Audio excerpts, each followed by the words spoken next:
Hey, how we doing? Hope you're having a fantastic day. Hopefully you saw the brief preview of creating a conducive environment for growth. So this is for leaders today. I'm talking to leaders and really just want to ask you the question, are you creating an environment conducive to growth for your organization, for your team members, those that you lead?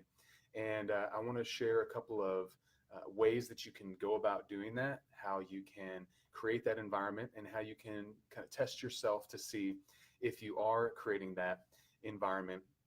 So to start, I want to talk about grass seed. I had to get some grass seed for my lawn. I had some patches, some areas that needed some grass to grow there. It's dirt, right? So we got some soil. My son and I, we put it in there, and we had to pick the right seed. And that's so important. Different, just because they sell it at Home Depot or Lowe's doesn't mean that it's the right seed for the environment that you're in. They're just trying to sell some seed. And so I had to read the labels. I had to understand what the season is. What do I have the right seed for the right weather conditions that we experience here in Fort Worth, Texas? Is the temperature right? Is the soil right? Those various things. I have to figure.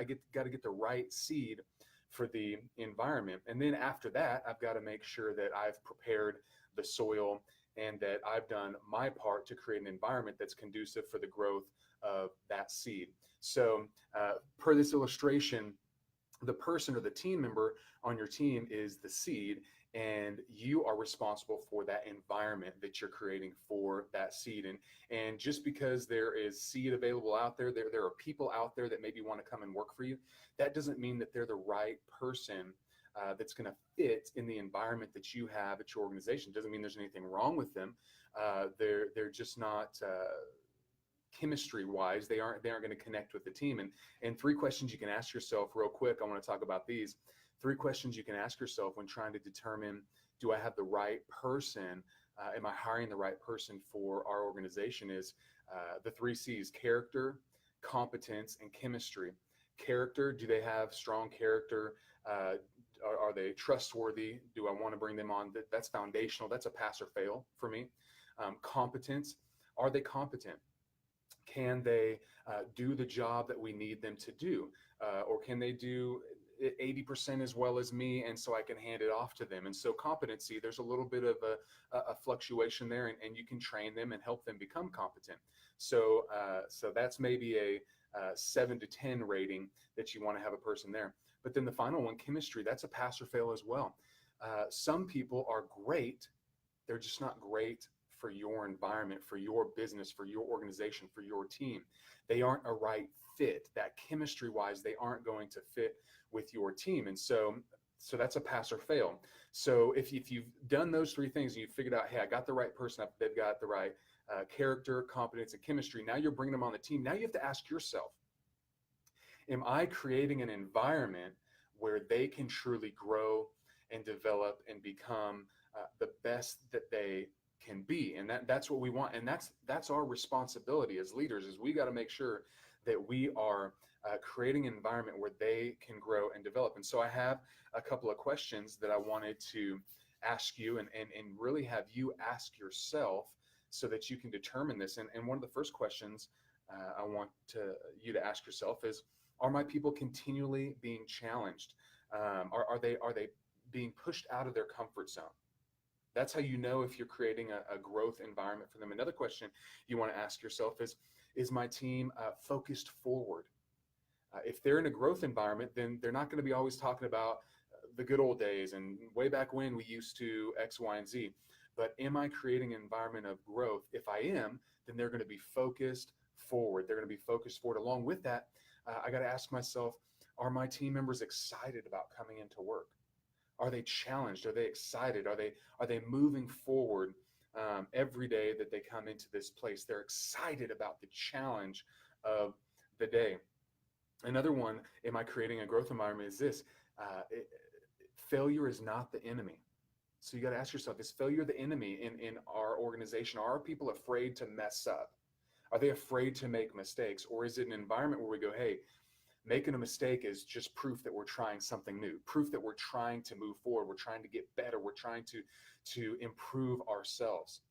That's a growth environment. Growth environment says, hey, try new things. If you mess up, let's pick up the piece, let's move forward, let's learn from it and keep moving forward. That is a growth environment. That's what you want to have for your team and for your people. One more, and I'll finish with this one. Growth is modeled and expected by the leader.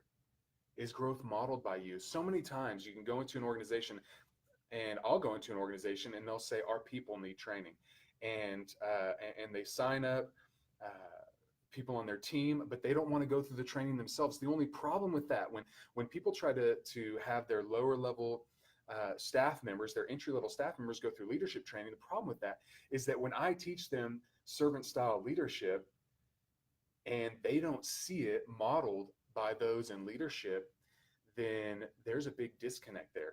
And they go, whoa, hey, the people that are supposed to be the experts, the ones leading me, they don't even do these things. They don't even have a growth plan for themselves. And they're telling me I got to have a growth plan. They don't even practice servant style leadership. They don't encourage me. They don't challenge me. They don't create an environment of growth. Yet I'm supposed to do that for myself and for my team. And there becomes a disconnect and kind of a pointing. And so I want to encourage you, if you lead a team, if you are the senior leader, if you're at the top of an organization, please make sure that you are modeling the type of behavior that you want your people to have, so that they can see congruency, they can see a consistency across the board with what you're saying, that your walk matches your talk. I talk about this all the time. There's nothing worse than watching a video where the audio doesn't match up, right? It's frustrating, it's annoying. Hopefully this video that I'm streaming right now isn't doing that. That would be upsetting. But when the video doesn't match the audio, there's a frustration. You can watch it for a minute, but over time you just sign off. You go, if this video audio thing isn't going to get fixed, then I'm going to stop watching the video. The same thing is true with you as a leader. If what you're saying doesn't match up with what you're doing, then your people will get frustrated and they'll eventually tune out. And so I want to encourage you to model that growth environment, model a personal growth plan, get a coach, get someone to lead you, get in a group, get in a mastermind group where you can grow and develop, you can be challenged, and you can model that growth that you desire among your team. So I hope that helps you today. Hope you take those questions and you ask yourself, rate yourself on a scale of 1 to 10. Hey, am I really creating a growth environment for my people? If you need some help with doing that, I'd love to help you. But I hope you have a fantastic Saturday. Enjoy the rest of your day. And I will look forward to seeing you again in a couple days. Bye-bye.